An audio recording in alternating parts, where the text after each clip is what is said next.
On va vous annoncer un truc, mais promettez de rester assis. Le gouvernement, par la voix de son grand sage, son druide des finances publiques, François Bayrou, a un plan pour la France. Et ce plan, c'est vous. Non, pas au sens figuré. C'est vous, votre portefeuille, votre santé et même vos jours de congé. Bienvenue sur la chaîne qui dissèque le cadavre de l'actualité à la scie sauteuse. Abonne-toi tout de suite. Clique. Parce qu'après ce que tu vas entendre, tu vas avoir besoin de soutien psychologique et on est moins cher qu'un psy.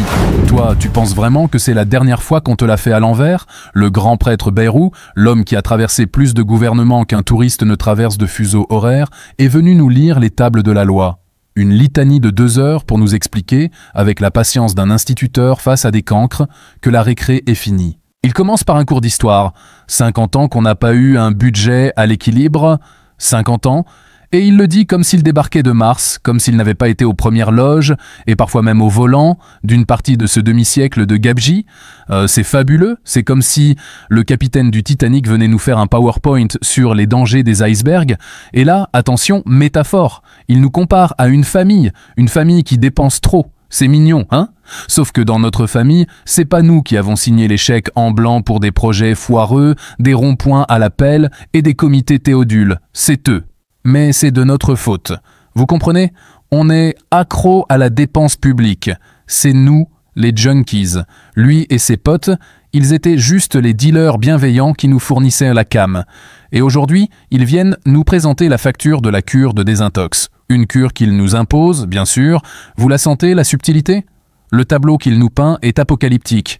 3300 milliards de dettes. 5000 € de plus chaque seconde. Tic-tac, 5000 €. Tic-tac, encore 5000.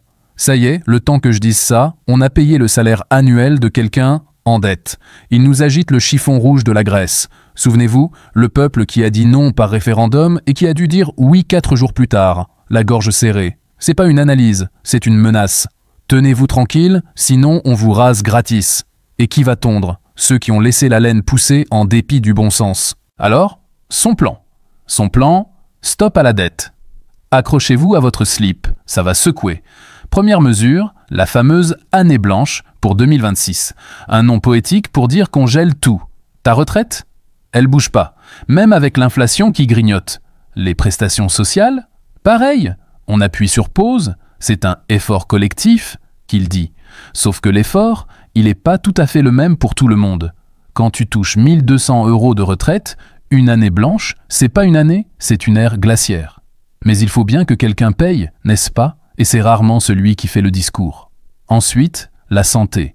On est des malades imaginaires, apparemment. On consomme 2 fois plus d'antibiotiques que les Allemands. On est 20% en affection de longue durée contre 5% chez eux.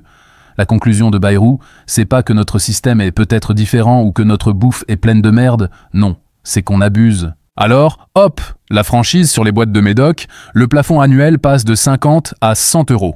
Le double. Pour responsabiliser. Tu as un cancer, une sclérose en plaques? Responsabilise-toi, merde. Arrête de coûter un pognon de dingue. C'est tellement simple quand on y pense. Pourquoi personne n'y avait pensé avant? Et les arrêts maladie? La moitié des contrôles sur les arrêts longs montrent qu'ils sont plus justifiés. La solution? Plus de contrôle? Une meilleure médecine du travail? Non, non. On va juste rendre ça plus compliqué. Et on va laisser le généraliste décider. Ce médecin déjà surchargé. Brillant. Mais la meilleure idée, celle qui montre qu'on est dirigé par des génies absolus, c'est le travail. Pour produire plus, il faut travailler plus. Logique implacable. Et comment on fait ça? On supprime 2 jours fériés, le lundi de Pâques et le 8 mai, c'est ça. Le redressement de la France, la reconquête de notre souveraineté, ça passe par le sacrifice de ton week-end de 3 jours. C'est pas une blague, c'est dans le texte. On va sauver l'économie française en allant bosser un lundi d'avril. Le pays est à genoux. Mais la solution, c'est de supprimer un jour de RTT collectif. On se demande même pourquoi il s'arrête là. Pourquoi pas le jeudi de l'Ascension? Le 14 juillet? Noël? Travaillons la nuit aussi. C'est sous-exploité la nuit. Pendant ce temps, l'État, lui, va faire des efforts exemplaires. Attention, tenez-vous bien. On va pas remplacer un fonctionnaire sur 3 qui part à la retraite. Ça fait 30 ans qu'on entend ça. Résultat, les services publics sont à l'os, mais les organigrammes au sommet sont toujours aussi fournis. On va créer une société foncière pour gérer le patrimoine de l'État. Traduction, on va commencer à vendre les bijoux de famille, probablement à des copains pour une bouchée de pain qui nous les reloueront au prix fort. C'est ce qu'ils appellent l'optimisation. Et bien sûr, on va supprimer des agences et des comités. Lesquels? Mystère. Mais vous pouvez être sûr qu'on gardera les plus essentiels, ceux où les amis politiques attendent d'être recasés. Mais au milieu de cette diète forcée pour le bas peuple, il y a un budget qui se porte à merveille, qui est même en pleine croissance. Le budget des armées, plus 3,5 milliards en 2026, plus 3 milliards en 2027.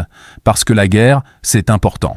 Alors on récapitule, plus de sous pour les retraités, moins de remboursements pour les malades, 2 jours de boulot en plus pour tout le monde, mais des milliards pour des missiles. La priorité, c'est pas que tu finisses le mois, c'est qu'on puisse raser un pays à 5000 km si jamais il nous regarde de travers. La cohérence est totale. Le pire dans tout ça, c'est le ton, ce ton paternaliste professoral. Il nous explique, il nous fait la leçon. Lui, François Bayrou, l'incarnation de ce système politique qui a fabriqué la dette qu'il prétend aujourd'hui combattre, c'est le pompier pyromane qui, après avoir foutu le feu à la maison, vient te vendre un extincteur hors de prix en t'expliquant que t'aurais dû faire plus attention avec les allumettes. C'est une insulte à l'intelligence de tout un peuple. On est des enfants capricieux, des pessimistes, des assistés, et lui, l'adulte dans la pièce, va nous remettre dans le droit chemin, à coups de trick s'il le faut, mais toujours avec des mots choisis et le menton haut.